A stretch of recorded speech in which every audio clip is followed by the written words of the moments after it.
மலேசிய இசைத்துறையில் ஈடுபட்டு வரும் இந்திய இசைக்கலைஞர்களை ஊக்குவிக்கும் விதமாக 2024ஆம் ஆண்டுக்கான மலேசிய இந்திய இசைக்கலைஞர்கள் விருது விழா ஏற்பாடு செய்யப்பட்டுள்ளது. நாட்டில் உள்ள அனைத்து மாநிலங்களையும் உட்படுத்தி தேர்ந்தெடுக்கப்பட்ட 50 இசைக்கலைஞர்களுக்கு விருதுகள் வழங்கப்பட உள்ளதாக மலேசிய தமிழ் கலைஞர் குரல் இயக்கத்தின் தலைவர் மதன் பெரியண்ணன் தெரிவித்தார்.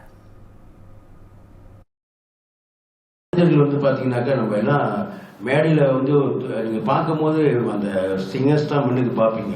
பின்னால் இருக்கக்கூடிய கலைஞர்கள் இன்ன வரைக்கும் எந்த நிகழ்ச்சியும் நான் பார்த்ததில்லை அவங்க அறிமுகப்படுத்தினது.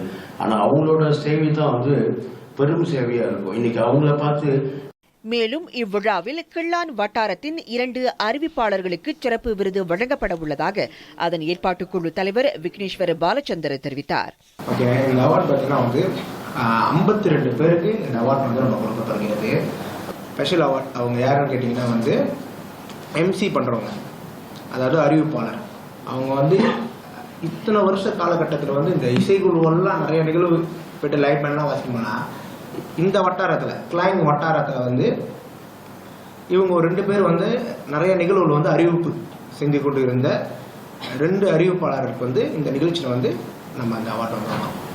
மறைந்த மற்றும் மறக்கப்பட்டு வருகின்ற இசை கலைஞர்களை போற்றுவதற்கு இவ்விருது விழா முதல் படியாக அமையும் என்று மலேசிய தமிழ் கலைஞர் குரல் இயக்கத்தின் துணைத் தலைவர் ராமச்சந்திரன் பிச்சைக்காரன் நேற்று கிள்ளானில் நடந்த செய்தியாளர் சந்திப்பில் கூறினார்.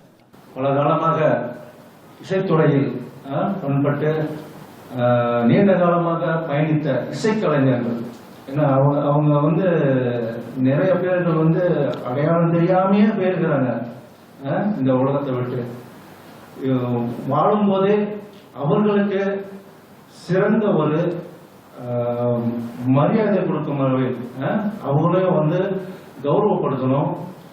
கிட்டார், கீபோர்ட், ட்ரம், தபிலா போன்ற வாத்திய கலைஞர்கள் உட்பட மொத்தம் 9 பிரிவுகளில் விருதுகள் வழங்கப்படவிருக்கிறது. டிசம்பர் 21ஆம் தேதி சனிக்கிழமை ஷா அலாமில் உள்ள TSR மாநாட்டு மையத்தில் நடைபெறவிருக்கும் இவ்விருது விழாவிற்கு நாடு தழுவிய அளவில் உள்ள அனைத்து கலைஞர்களும் பங்கேற்று ஆதரவு நல்குமாறு ஏற்பாட்டு குழுவினர் கேட்டுக் கொண்டனர்.